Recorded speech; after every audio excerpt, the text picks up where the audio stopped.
Sara Biancaccio, we are on. We are recording. Thank you for making it all the way from Shenzhen. It's actually very close. So I don't need a big thank you. It was just around the corner. Yeah, come on, don't be so humble. You need to you went through customs. You woke up a little bit earlier than usual, probably. I woke up later, actually. Later? Yeah. Really? Yeah. What time do you normally wake up? I wake up at 6:45 because I go to the gym in the morning. Okay. And today I woke up at 7:30. So you actually gave me a gift. You're welcome. 45 minutes more of sleep. Bravo. No, then we can do this once a month if you want. Yeah, for sure. I have already one resident in the podcast, Filippo Sebastio. Hello, Filippo. And last year Filippo helped me launch the podcast, and I told him, I want you to be my Carl Cox. I want you to be the resident podcast guest. Carl Cox for a space, for those people who might wonder what I'm talking about. So if you want to be I don't want to call you my David Guetta, but I'm fine with that. My we are Solomon, both blonde. my Solomon. Okay. Solomon. Yeah. I like Solomon better. Solomon okay. is better. So for people that might have come across the podcast recently, and for you, one of the many reasons I did the podcast was to reach out to people that in other setting would be a little bit weird, just calling them and saying, hey, I want to talk to you. Especially with age, obligations, responsibilities, and less time, it's ever more, let's say, less frequent to bump into people and just meet random people. So I use this as a vehicle to just meet people I would love to talk to. Last year, when I was on one of my Instagram rabbit holes, I was kind of trying to figure out who did the branding for Bar Leone. And it was actually quite easy. And I got to you. So then, before the beginning of the season, David joined, and I said, we were talking about who I wanted to invite for the podcast. He mentioned he knew you, and then he put us in contact. We had a very fun Zoom call, and now you're here. And I didn't only want to talk to you for the work in Bar Leone, but as I was mentioning before camera, because you do the job I would have dreamed to do, which is you create brands, you create feelings and dreams. So I hope in the next hour plus I can pick your brain on so many things. You mentioned, let's start from the beginning. You come from Shenzhen this morning, you come into Hong Kong. Do you come to Hong Kong often? Yeah, I come to Hong Kong like at least twice a month. Twice a month? Yeah, at least. Sometimes it's like once a week. So it's like four times per month. Sometimes it's even more. Sometimes it's less. It really depends on what I have to do, because we have clients here in Hong Kong. And of course, I have friends here. So I come sometimes both for pleasure and for work. And when I come, I try to make my time really count. So I try to mix both. So for you, it's like a how to say, like a hood, a little bit outside Shenzhen, pretty much. Totally. How is the perception when you see Hong Kong from the outside? Because I think the branding of Hong Kong for people that live here and outside has changed a little bit. How do you feel it from the other side of the border? Well, good question. I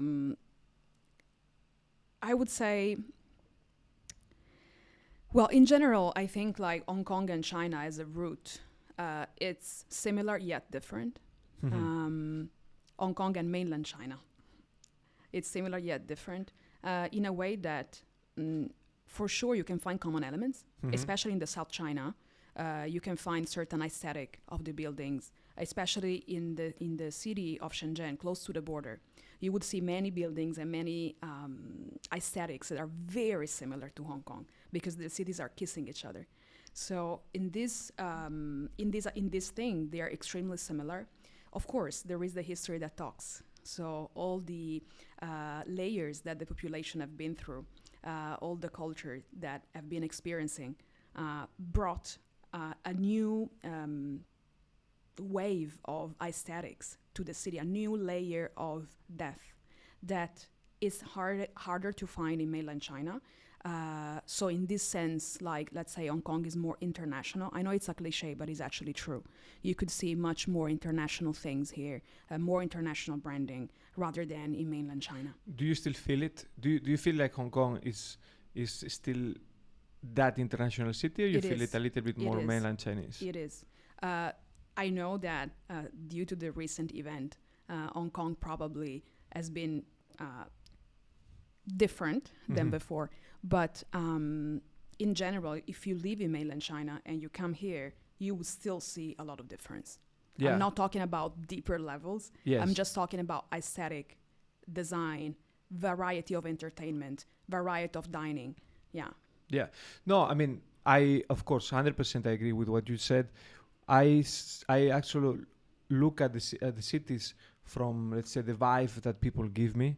And this, I mean, I'm sad for Hong Kong for what I'm gonna say, but I am now falling back in love with mainland China. I lived in China in 2012. Then I moved out, and Which city? Hangzhou. Okay.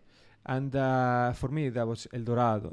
It's the place in which I had the most fun in my life, hands down. But let's say China 2012. I mean, those years, it was just extremely welcoming, extremely raw. It was. It was like it was like a dream. Now I mean, in hindsight, I cannot believe how that happened. Then China went into a process of, how to say, puberty, in which things started being a little bit shiny, a little bit less welcoming, and so on. Whereas Hong Kong kept on being that, that crazy girlfriend that makes you fall passionately in love with her. And China was becoming a little bit more boring. Now, COVID changed a lot of things, and after that, Hong Kong is still recovering. But I've last few times I was in Shanghai, I felt again the attitude of someone that wants to restart. And this is why, let's say, I know that the grass is always greener on the other side, but I look at Shenzhen and I was like, probably Shenzhen is the model that Hong Kong should look at to develop. I think there is bright sides and dark sides in both fields. So I think it's up to us to get what is greener anywhere. What is for you the bright side? The bright side of Shenzhen is definitely, and mainland China in general, I talk about Shenzhen because it's a model city. It's extremely safe, it's extremely green. I paid at the 7-Eleven just hovering my hand on a device. I don't even need to touch it or like take out my phone or my Apple Watch. It's definitely the future. Sorry. Can you explain that again? So basically at the 7-Eleven there is a device that is a palm reader. And so you hover your hand on it and you pay. Have you seen this shit? I'm just gonna go to Shenzhen to do that. I mean, I don't know if my palm is registered. They have a palm reader. Yeah, and it's extremely convenient. When I'm in Shenzhen all the time, there is no fun. Like, I'm there for work. I'm there for a purpose. Okay. And everything is giving me the tools to perform my work at best. I call a car, and in 2 minutes tops is there. And it's clean and it's fast and it's, anything you want. Like, you're working at night and you're like, oh, let me get a freshly cut watermelon. And the guy is coming to you at 2 a.m. with a freshly cut watermelon. And delivery costs $0. So, all of these elements are definitely what makes life there extremely convenient. I will talk about conveniency. Of course, if I have a weekend in which I don't have to work, which are not so many, but I will come to Hong Kong because the entertainment here is much better. You have many more restaurants, you have many more nice exhibitions. I take the better parts of both. It's interesting. But Shenzhen, some people are going to Shenzhen from Hong Kong now to spend the weekend, which is a little bit new. So I thought maybe I'm missing out on something. I saw that there are some, let's say, some cool bars, speakeasy, things are starting to pop up. I want to check that out. I want to spend more time in China in 2025. I will spend more time in China. in my opinion, what will happen is that I see Hong Kong getting a little bit faster when it comes to services and convenience. I see Hong Kong getting cheaper. Okay. I mean, there is no reason for Hong Kong to be more expensive than Shenzhen nowadays, period. I mean, apartments are better and bigger and less expensive there. There will be, in my opinion, let's say, sort of like leveling out between both cities. So you see yourself living there for quite a bit? One thing I have to say when you say that you see the city leveling up, like reaching, let's say, the same, mingling and reaching the same level, I think it will never happen because of history and because of urban texture. Hong Kong is built differently. And so they will probably like mingle in a way that they will learn from each other, but I think they will keep their identity very different. Hopefully. Yeah. Sorry, I started with a little bit this, let's say, out of topic thing. Oh, it's okay.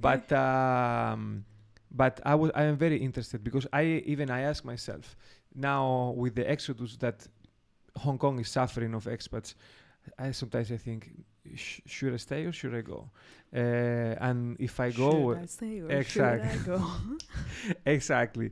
And if I go, where do I go? Yeah. And I will say this, I don't stay in Hong Kong. I came to Hong Kong because it was the city that blew me away. Yeah. I am staying in Hong Kong because it's like Hong Kong for me is like a boring marriage. Yeah. I don't live here because I don't find anything better. I'm still committed, but I'm still committed to the. You're to the still marriage. loyal. Yes. Actually, we need a different podcast to go through all of this, and probably we can. But there is a lot to say about like how city welcome you and how this part of the world probably attracts you and keeps you as a magnet. I also was supposed to be in China for a very short time, and actually now is more than 10 years I'm there. So. Will you stay? Well. I say this because when I left my house, I remember I closed the door. I was 24 before going to China, and I said to and I had the feeling that I was going to be away for a long time, and I said I'll be back at 35. Now I'm 37, and now I'm thinking I'll stay here for another 10 years. Okay. So. Well, you're very clear-minded. I think in general, I have the luxury of not being a local. So basically, as you guys, right? Yeah. So basically, anywhere we would go where we find a purpose can be our home. Exactly. So I stay as long as I see a business purpose, as long as life can enrich me. Everything that is around my life can enrich my life. As long as I keep finding new people and interesting opportunities. If one day this will stop, I'm not a stone. I can move. So yeah. No. It's actually I'm gonna use that as a segue to actually circle back and start from the beginning because again you have, in my opinion, the dream job. You, by the way, I'm extremely impolite. The lovely lady that I have in front of me is Sara Biancaccio. Did I say that correctly? Yes, very correct. Sara Biancaccio, co-founder and creative director of Panglossian, an amazing branding studios based in Shenzhen, Hong Kong, and Venice. Very nice combination. Yeah, you study well. I'm still okay. I'm coping with the sleep deprivation, but I'm hanging on. I take it. Let's say what I wanted to ask from the beginning. Let's say this is something that interests me a lot. How do you decide, and when do you decide that this is going to be the life you want to live, and how and why it takes you to China from Italy? Okay. So I remember when I was a kid, I was going on field trips with my parents in a city near Milan. I'm actually from a town called Pavia. It's near Milan. It's like 20 minutes from there. And with my parents, like weekends, we were going out to some field trips. I remember I was very little, probably around 6. We went to Florence, and it was my first time. And I didn't know what design was or what architecture was. I just stood like my mom is telling me this, but I remember this memory very vividly. In front of one of the building that, they have that extremely intricate pattern, dark terracotta and white and very engraved. And I stood there and I look at it and I told my mom, I want to do this when I'm an adult. And I didn't know what I meant, but I was like extremely attracted by those patterns, by the architecture, by the design of it. Then growing up, I realized what design was, and I realized there are university for that. So my parents always supported me in anything I wanted to do, never pressure me. And so I decided to study design. I started in Milan Polytechnic, and then I also went to London Central St. Martin's. I did also a course in the University of the Aegean in Greece. And when I was doing my master in Milan Polytechnic, there was a possibility to do a double master degree in Shanghai. And, I could have applied for any other kind of exchanges in any other cities in Europe or US. But I think a designer should get rid of any mind frame and see as wide as possible. So to do that, basically, you have to mingle with another culture. You have to go see things differently. So I applied for this double master degree and I passed the selection. And we were a group of 10 that passed the selection, and we went to Shanghai. I started to live with a friend of mine that it was a colleague back in the master in Milan. And we found Shanghai in 2014 extremely booming. As you were mentioning, like it was the best time for a foreigner to arrive. It was extremely welcoming, extremely wild, but wild in a good sense for us. In a way that everything was possible. Everything was at your fingertips. It was just for you possible to take it, right? It was just up to you what you wanted to do, what you wanted to become, and it was doable. So after a few days we were there, we just started to send emails here and there. We started to interact with people with our extremely broken Chinese or English or whatever. And eventually, I won a contest on Instagram that was from a cafe that was selling like salads. And we were going there pretty often because coming from Italy, never been to Asia, I thought that they would sell spring rolls with cheese, but I was really disappointed they didn't. So that salad place became like our mecca, let's say. We always went there, and I won this Instagram contest, and they called me to collect the vouchers as a prize. Then I talked to my friend Benedetta, that today is my business partner. And I was like, look, but we are going there to get these vouchers, but how about we prepare a presentation for them? And we show them how can improve their branding and how we can make things better. So after we collected the voucher, I say we because like we were like together in everything. After we collected the voucher, I opened my laptop and I give this presentation and everyone was silent. And I was like, oh shit, maybe I said something I shouldn't have to. And eventually they were like, okay, you start on Monday. And we were like, what do you mean? You start on Monday. Can you take photos? Do you have a camera? And we took a camera with us because we wanted to take photos of pagodas and this kind of things. Yes, we have a camera. But at the same time, we also had university to do, class to attend. But we were like, of course, why not? So we were doing basically both. And we started to work part-time in their creative office as graphic designers and photographers. And we did that in couple.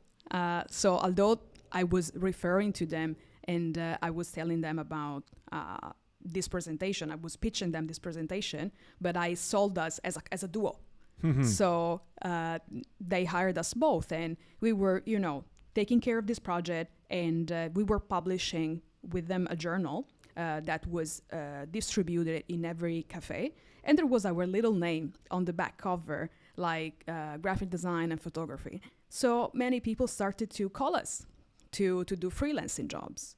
And we did some branding, we did some photography. We were just like students, like no visa. Probably I shouldn't say this, but student visa, so you're not really allowed to.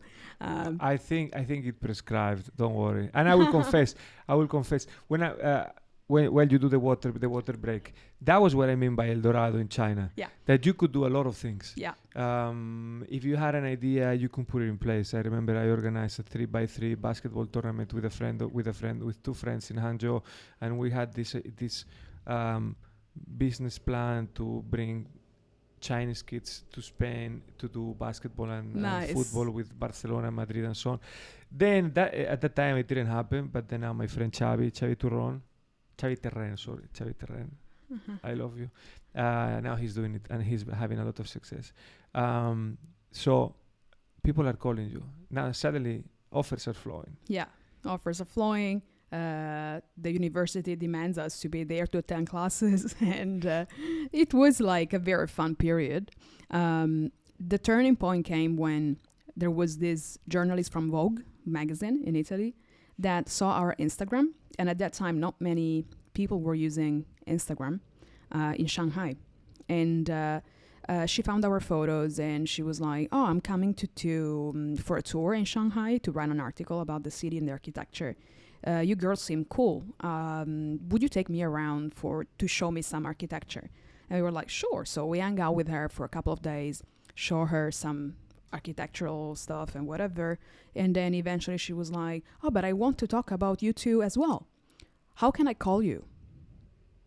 And me and Benedetta stayed like basically sleepless for a few nights. That we were like, "Give us a moment and then we will come back to you with an answer."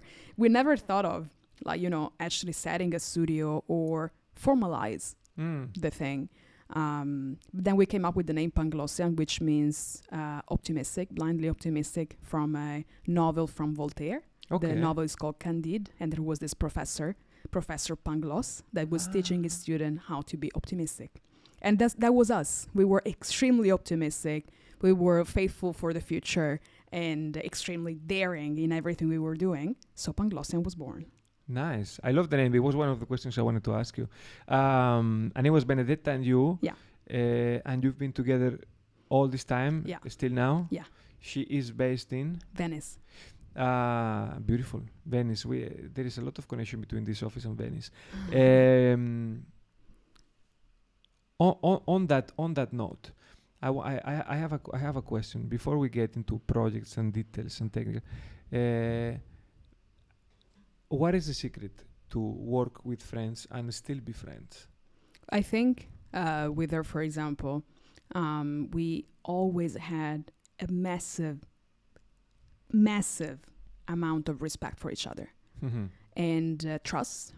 Respect and trust, I think, is the two number one things at the same level. I respect her as a person, as a designer. I admire what she does. And she does the same with me. We are extremely different personality, and we complete each other a lot. So it was extremely beautiful that we had the chance to spend time together, because we kind of like learn from each other. And to be honest, I don't remember a time in which we had a fight. That's super. No, that's super. Especially when it comes to creatives. Sometimes it is difficult to separate business from the personal, because at the end of the day, and I admire this a lot of people that do what you do, you are putting your heart. Your creation is a little piece of you. So when trying to, let's say this is correct, this is not correct, maybe your colleague does something that you don't think is spot on, so you need to give suggestions.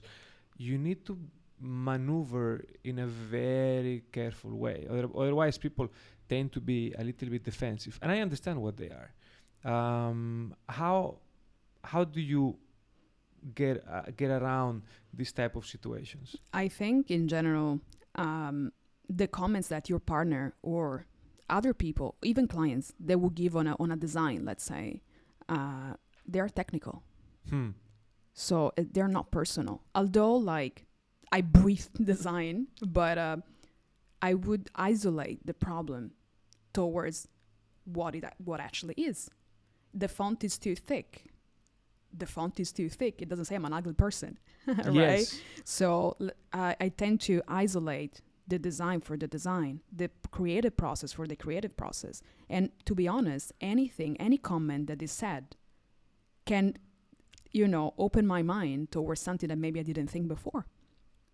It is true, but you're mentioning it as if it was something that, let's say, is natural for everyone, and I appreciate you're being humble, but I want to compliment you on that, because let's say it's not easy for a lot of people, and I've seen, so the fact that you are able to take it in such a cool way, I think it's a plus. I think maybe it's one ingredient that I see, that I identify from your success, because if you can be cold about, I'm detached from my ideas, then it's fine. I see people that are very attached to their ideas, and they suffer because, not only with the business partner, but also with the clients. But I think there is a very thin line in which, for sure, I'm attached.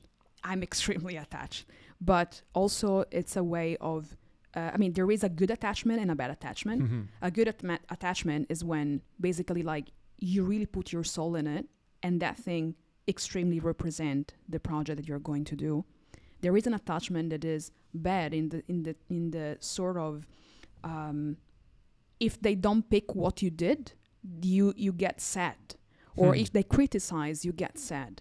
And I also tell this to my employees: if a client gets his comment, let him comment.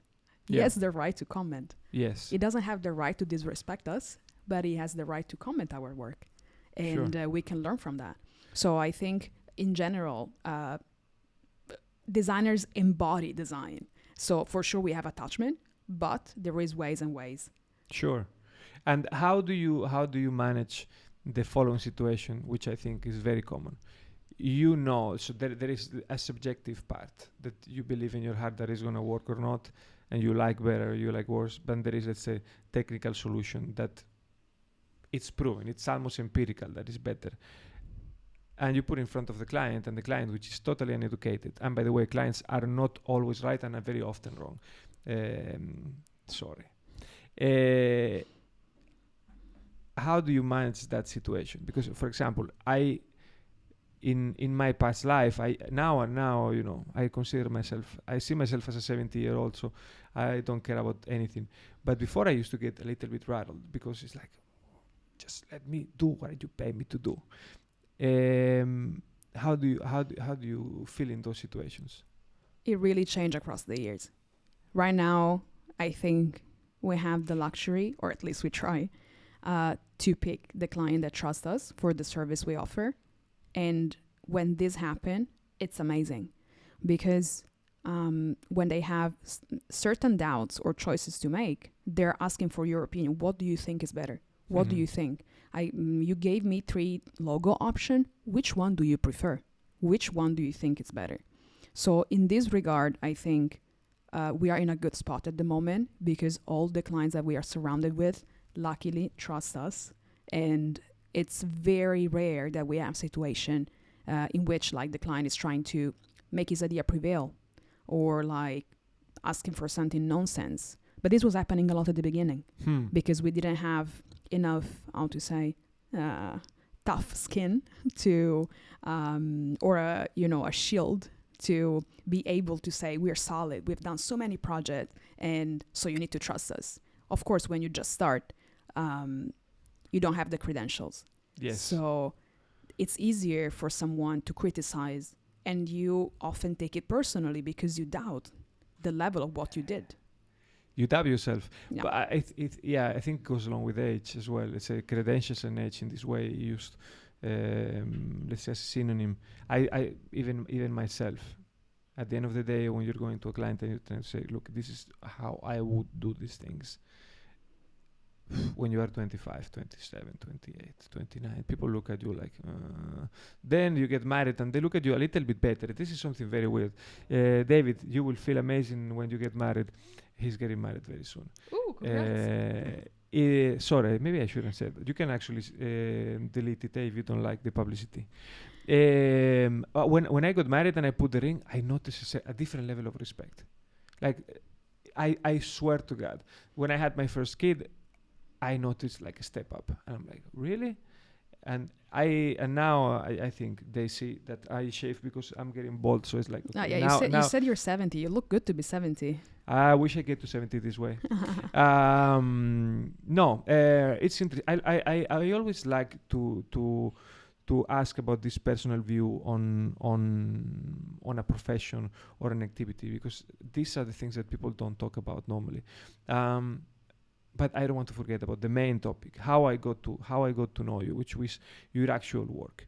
And if you allow me, let's start from the most famous of the latest projects that you've done. And this is, I think, undisputed, because Lorenzo Antinori. Lorenzo, congratulations. I'm still waiting for you in the podcast. He's going to come. He said he was going to come. They just won the second best bar in the world, best bar in Asia on the first year. And this is, for me, very exciting, because when Bar Leone came about, when I discovered Bar Leone, I found in Bar Leone something that I was very much looking forward to. Not only in bars, I hope restaurants also follow the same type of philosophy.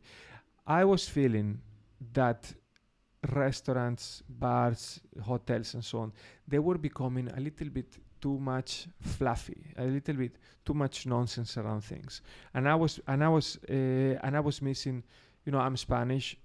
I was missing the typical bar with a stainless steel countertop, just some tapas, some little sandwiches, beer, coffee, and vermouth. That's it. And then, Bar Leone came, and it was not only that. It was, let's say, something very straightforward, very recognizable. And I became super, super, super in love with it. So I stopped talking about it, and I leave the expert to. Can you please tell me a little bit the process from inception to reality of how this project came about? Sure. So we met Lorenzo. Me and Benedetta met Lorenzo in Seoul in the Four Seasons in Charles H Bar when he was working there. It was probably 2016, 17, 15. Well, many years ago. I don't remember exactly. And we clicked. It's extremely funny in a way that is authentic. It doesn't force it. It's like that. And I think his great observation of the bar scene and being in it make him realize exactly how to tailor perfectly what is now Bar Leone. I always say that in terms of success, probably we did the smallest percentage of the work. Sorry, because what is really important, what comes out there, is exactly what you mentioned: the straightforwardness of the concept, back to the roots somehow. You don't have to spray, make a jump, and then you can taste a cocktail like that. It's a Negroni. It's a good Negroni. You have nice music.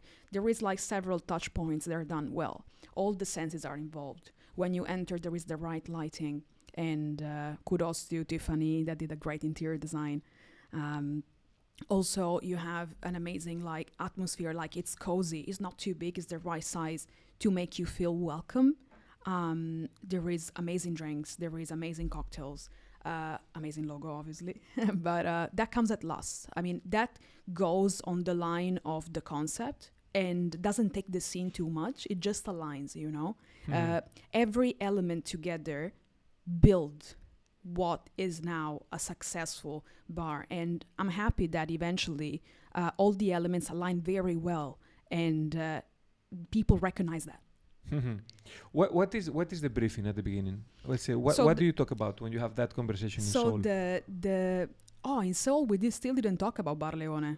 Okay. In Seoul we just talk about life, nothingness, and it was a really crazy conversation. Me and Benedetta were a bit tipsy as always at that time, and we just had a few Negronis at this bar. And Lorenzo moved to Hong Kong a few years after, or a few months after that, and he went to Four Seasons. And yeah, we started to hang out together, and we became friends. And Benedetta followed with him few personal projects before, so we had already history in collaborating with him. But I think in general, we picked each other. It's not always that a client pick the creative studio, but it's also the creative studio that pick the client. Okay.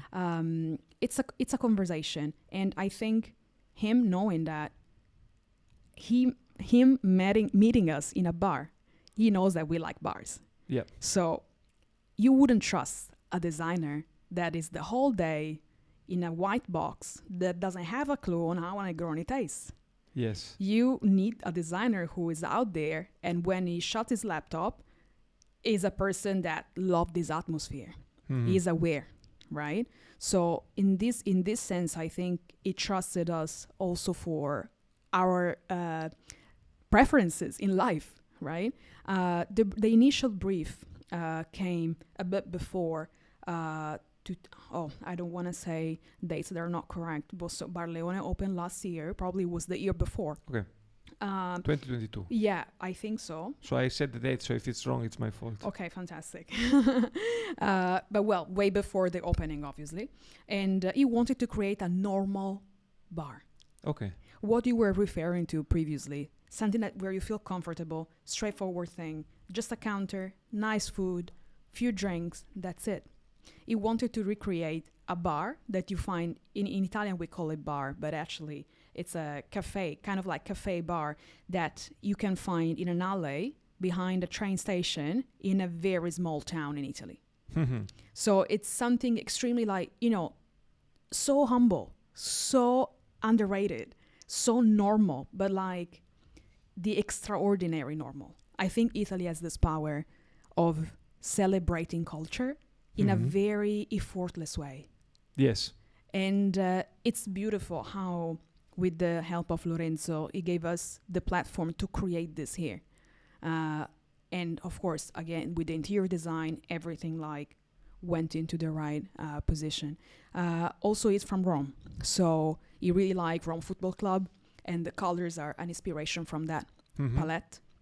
There is elements in the bar that are not the cliche Italian thing. So only if you're Italian, you would get certain association, like TV hosts, or like those calendars of the naked ladies. The Pirelli calendar. Yeah, yes. exactly.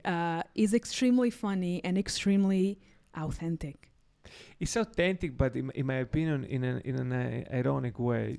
Absolutely. It's an Italian bar, not for Italians. It's an Italian bar that is abroad, and the audience is international. I would say the way I interpret it is an Italian bar for Italians that can laugh a little bit about themselves. In my opinion, because I like the normality. Something that you recognize, like I've been in a place where there is the bar, there are the tables. I mean, in a normal situation, you would imagine even all people playing cards or something like this. Yes. I think I was gonna say we're missing the cornetto, but I think sometimes they even do cornetto and maritozzo and this type of things. Caffè Leone. In Caffè Leone, yes. But then you have all of these, let's say, extremely 80s, early 90s iconography that is so fun. Even the arcade in the bathroom hall is fantastic.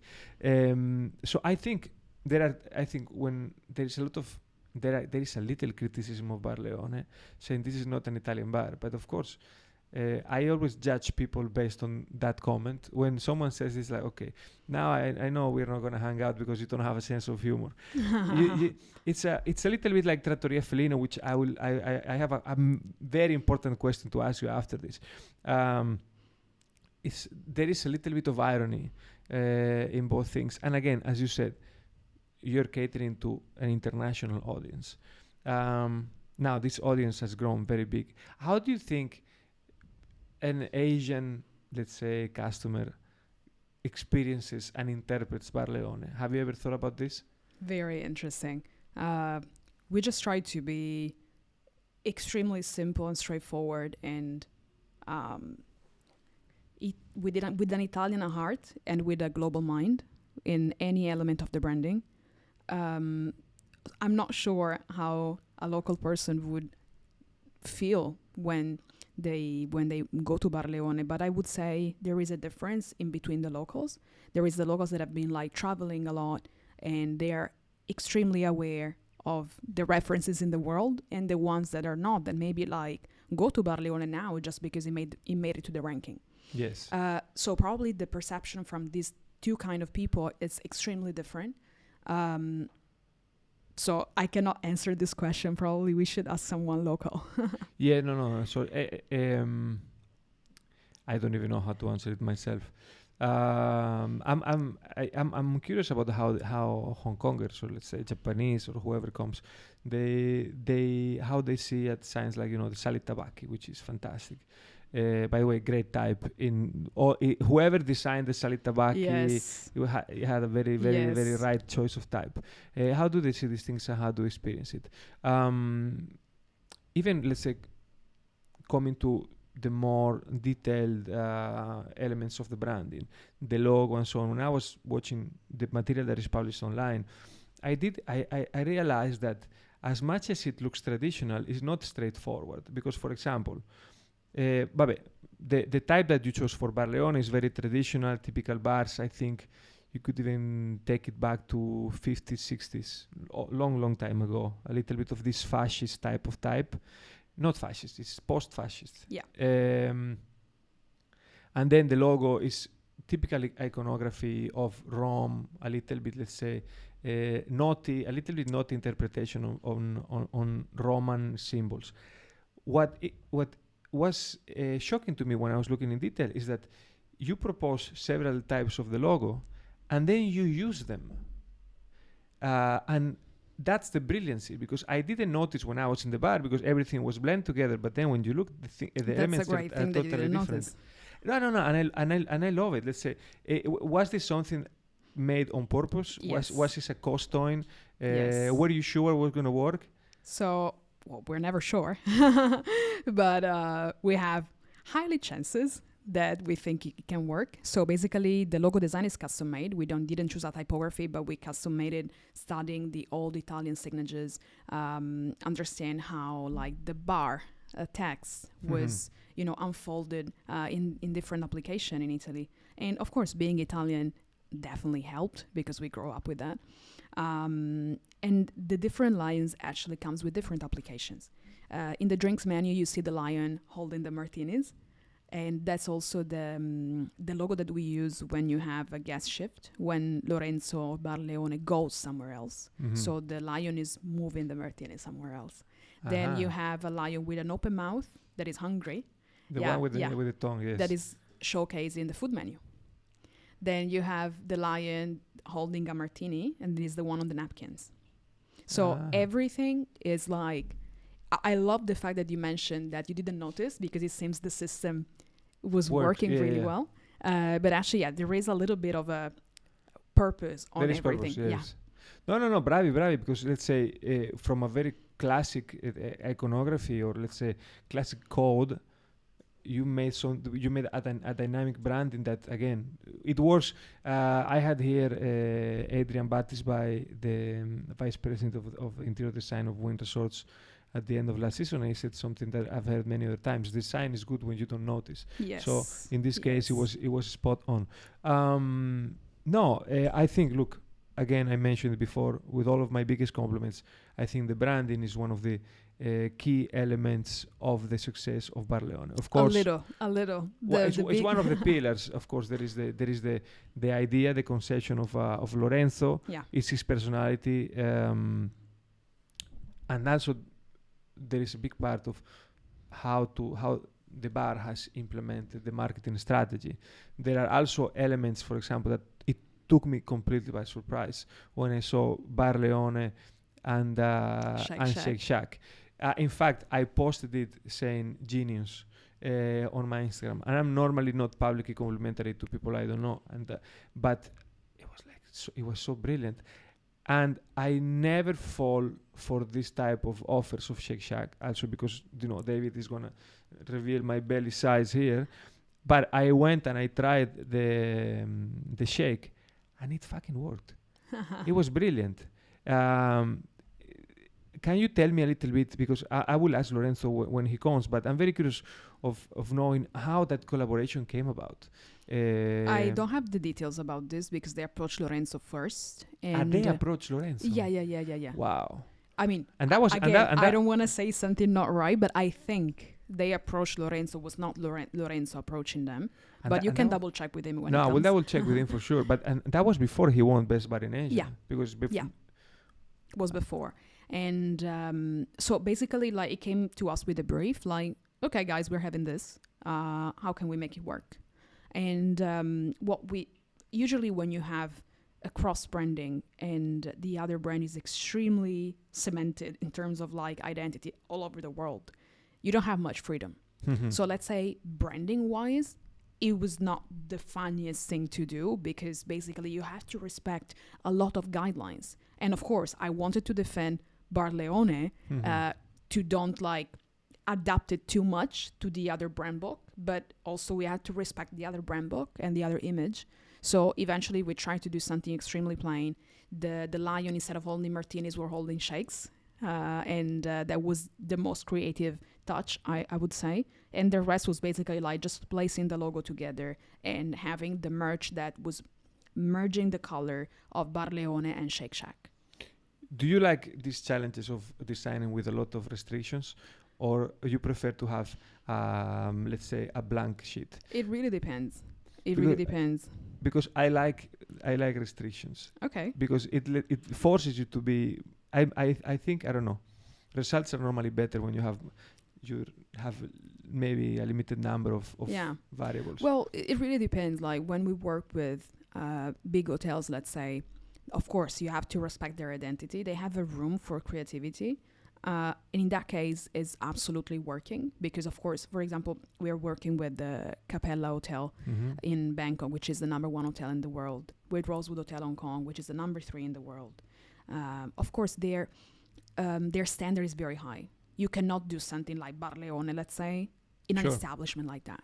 So keeping in mind and absorbing the fact that, okay, they are a high-end location with a high-end service, extremely refined and, of this level, I should do something that will match.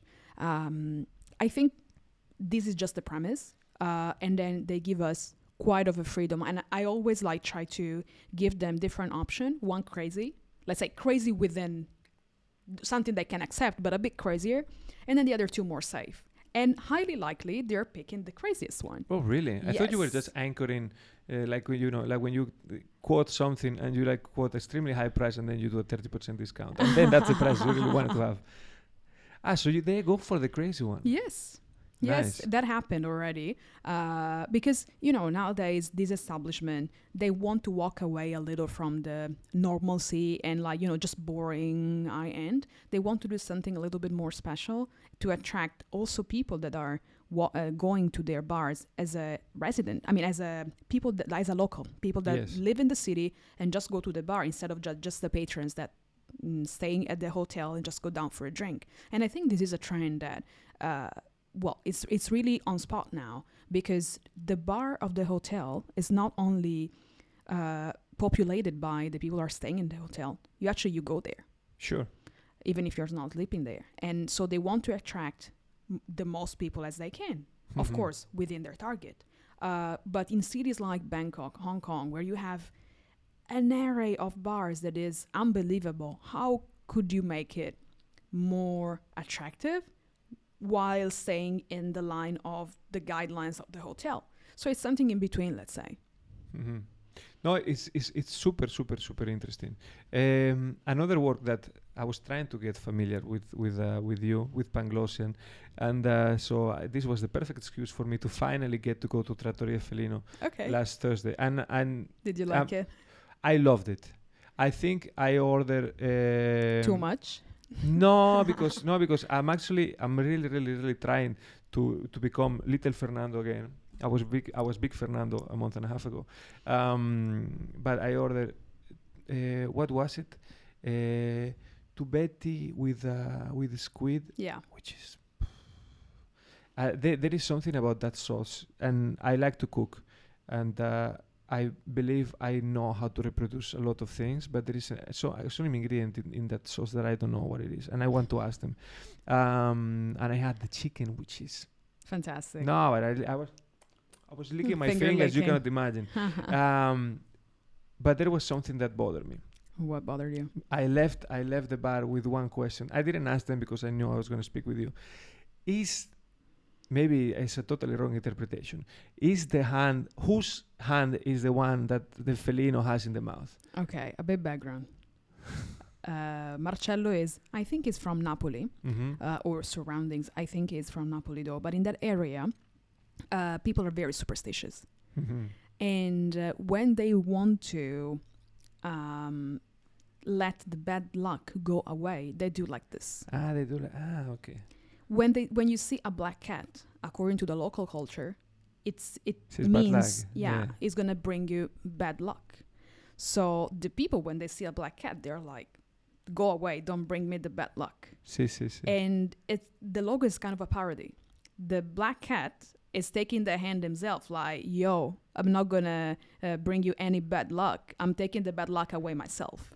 Okay. So it's a sort of like a joke, and everything revolves with around a parody of Napolitan elements. So you have Maradona, you have like this, like a god basically in Naples. Yes. Then you have the Holy Mary, you have the tombola, which is like the Italian bingo. The numbers, every number means something. So at usually we play that on Christmas. In the South, it's even more felt. And every time there is, let's say, the host of the bingo, and it extract a number, for example, is 77. And it's not just 77, it's 77 and what 77 means. Sure. So it's always like a very rooted tradition. And we wanted to incorporate that to bring a little bit of fun, but in a parody way, not taking it too serious. No, in fact, I was wrong with my interpretation.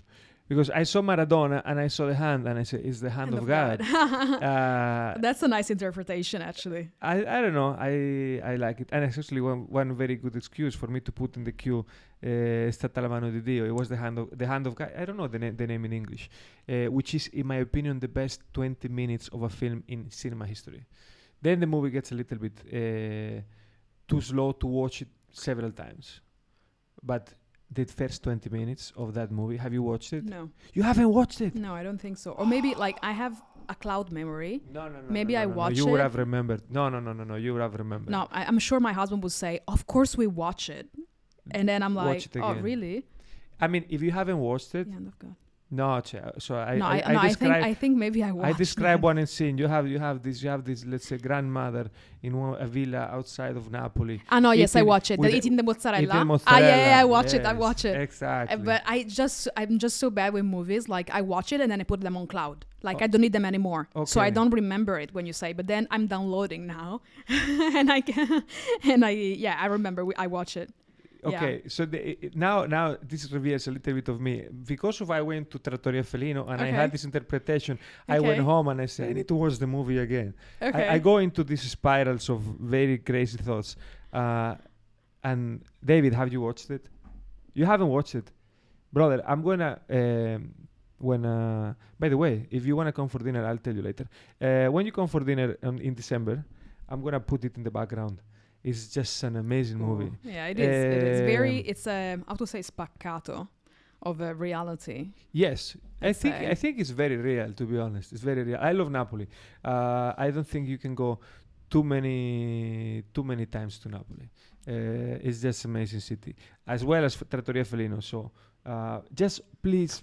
Like make a fast track or like an easier way to book because it's never available. Booking. I know. Yes, never available. That's good for them though. It is fantastic. It's like Bar Leone. Yeah. I think they should make a day a week for members. So people can actually go and enjoy. That would be great. Because the only thing I don't like about this, which is the same thing that happened to Koa when it's like you cannot really go there. Yeah. I don't queue. Sorry, as a personal rule, I don't queue. I can wait. If I have 3 people in front of me, but when I see more than 5, I'm like, sorry, I'm gonna go to the bar in front. And it's a pity because, look, I know the success comes from this type of clients, and I'm happy for the owners. But as a customer, it's a pain. It's a pain, and I will say something. Even I am a little bit pushed away from going to the bar because the type of people that go to the bar now, maybe it's not the type of people that I want to be around. I had this conversation with my business partner. this conversation came because of one episode that happened to us in the Bulgari Hotel in Uluwatu in Bali once, and that is designed to attract a certain kind of people, and there were there a totally different kind of people. And we were thinking and talking about when bars win awards, they attract people that they wouldn't have gone there if the bar was not in the ranking. 100%. So it is extremely hard. And I also want to speak to Lorenzo about it, how he manages it, to balance and to keep it authentic and relevant with a percentage of people that actually are the match of the target, right? And open to another percentage of people that are actually like the first comers. Because actually, like, why people go to a bar? Because they want the atmosphere. You can make a nice Negroni at home. Why you go to a bar and pay $200 or whatever is the price for a Negroni? Why? Because you want the atmosphere. And if the atmosphere is off, then you might don't want to go. So it's a very tricky balance. But I think, and I'm sure he's having something in mind to keep it like real. Look, if there was a way, and I even think that for first comers or for people that come because they want to experience the best bar in Asia, if they come and everyone is, let's say, and I say this with a little bit of despise, I'm very sorry, I shouldn't, but aspiring Instagram stars that they care about taking the picture and they don't really care what's in the glass. Those people, I mean, they go there also to experience a little bit the authenticity. So if it's only them around, it kind of misses the point. But if you have some people like speaking a little bit louder and louder as Negronis go by in Italian or in some other languages, and moving the hands and so on, I think it just gives a little bit of freshness to the place. So there should be some animatori inside. I candidate myself to be one of them because it would be the perfect bar. I made this podcast, the last meeting of the week, so to have a segue from the work week to the weekend. So imagine if I could do this and then go to Bar Leone and celebrate. Fantastic. It would be, instead of just going to Soho House, I would go to this place. Yeah, so exactly. Lorenzo, we have a lot of things to talk about. Amazing. You, in the case of Lorenzo, in the case of Trattoria Felino, you're working with Italian clients. I believe that it's a little bit easier. I want to believe that it's a little bit easier because you speak the same language, same codes. How was it adapting also to Chinese customers? Because you do a lot of work of branding for Chinese customers as well. So I want to say one more thing. Yes. About Lorenzo and Marcello, about Trattoria Felino and Bar Leone. They are Italians, yes, but we didn't work well because they are Italians. We did work well together because we had the same vision. Mm-hmm. We had the same taste. And honestly, I don't see any nationality when I have a client. For me, all people are same. Are we speaking design? Okay. It's not speaking Italian, speaking English, speaking Chinese. I think that's extremely irrelevant which language you speak. Of course, let's say for Trattoria Felino and Bar Leone, they had references into the Italian culture, very rooted. And so, yes, in that sense, it was easier because we grew up there. Mm-hmm. So we know that better. But for all the rest was actually about our ideas. Sure. And linking to this, our mainland China customer are usually the ones that have been like traveling abroad, living abroad, studying abroad, and then coming back and wanted to bring something back from there or like make a new concept that if they would approach a local studio, they wouldn't have an idea on how to do it. So they talk to us because we understand the local culture, but of course, we are not 100% local. So they want us to blend what is from outside and bring it in. And this is a common thing, let's say, in mainland, in different kind of businesses, in F&B, in fashion, in tech. We have different kind of clients. And also we have many clients in Southeast Asia. But what I would say is that people are people everywhere. Mm-hmm. They come with the same insecurities, the same questions. maybe someone can be a little bit more savvy or more prepared. So there is, let's say, a range of preparation that a client is coming to you with. So the brief can be deeper or more shallow according to their background, according to their personality. Sure. But then I would put like people that are in search for design in the same category, let's say, regardless their nationality. No. I stand corrected. I appreciate actually the correction. I was referring to language in that way. Let's say not only like idioms, but let's say as talking about the same things when you sit on a table. Regarding China, I am very excited about what's going to happen in China in the next few years, because what I have noticed is that yes, in the past they have developed the powerhouse of manufacturing and creating goods and now services as well. But up until very recently, they were missing something. I had here on one of the first episodes of the second season, Iñaki Amate from EY, and he was mentioning about how when China they make the leap into improving their design, the packaging of the product, the brand in itself, they were going to be, let's say, unstoppable. And then he went to Guangzhou. It was the first time in 4 or 5 years, and he saw the reality now, and he was like, wow, I was not expecting this leap forward. When I had a meeting with my marketing director for my daytime job, and she mentioned, we were meeting the marketing agency that takes care of us for China. And it's like, Chinese are evolving. I'm like, we need to actually correct that phrase, because we need to correct the mind frame. Chinese, they have evolved and they're in front of us, and now we need to actually try to get inspiration from what they're doing. So I think in your case, of course, there are clients that they are super avant-garde and they're inventing things like the thing you told me with the palm. I didn't even know. So imagine how to brand and how to package that service only. I think you are in a place that can be exciting for a very, very, very, very long time. Is there now, you've done a lot of different things, from hospitality, F&B, I believe you've done even retail. Is there a project that is your point of arrival? So this your dream project that you want to do, or maybe that you are doing, and you can actually give me a little bit of a sneak peek. I don't want to be humble on that, but actually, like, every project we are taking right now, it's always a little bit better than what it was 1 month ago, 2 months ago, 1 year ago. And we're seeing this progression, and the projects that we are getting, the clients that we are attracting, they're growing with us. So the level is always raising, and our capabilities are always rising. So to be honest, I don't know where we will be in 5 years' time. Maybe I will be in Greece with a guest house, or maybe we will have Panglossian Athens. Who knows? But for sure, one element that I would like to keep and improve is always to engage people that are like-minded.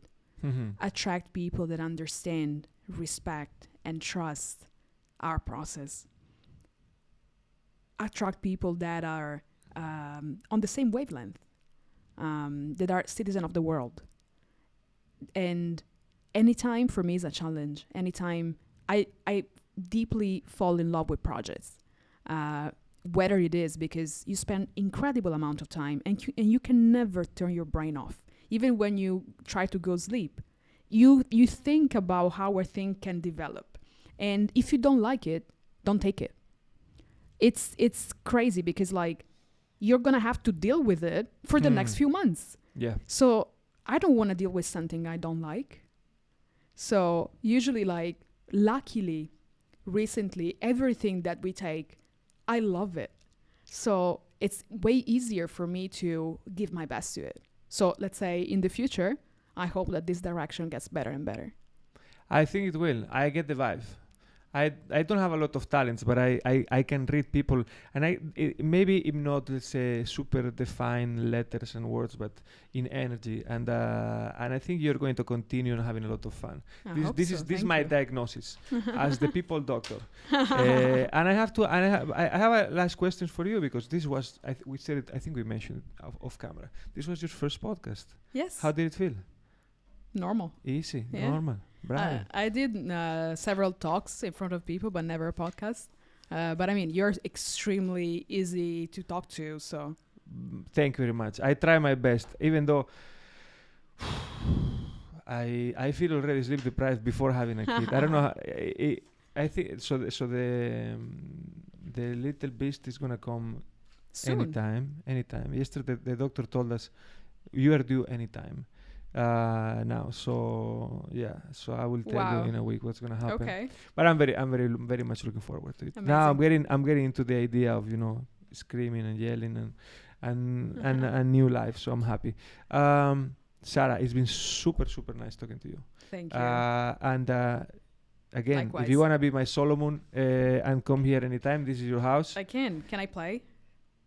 Yes, you can. Absolutely. Fantastic. I'll learn then. Absolutely. David, you are the best. Welcome back to Hong Kong. For everyone, you know that it is published on a Friday. Where should we look? There? You can look there. You can look there. Fantastic. You can look wherever you want. Brava.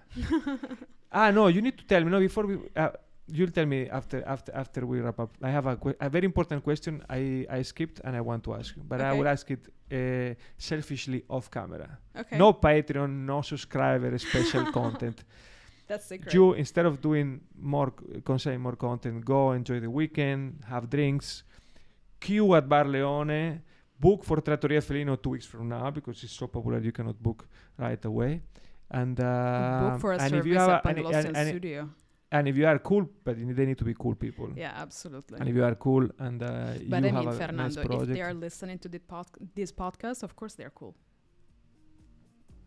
See, that's how professional does. Be happy. Love you very much. Enjoy. Thank you. Ciao.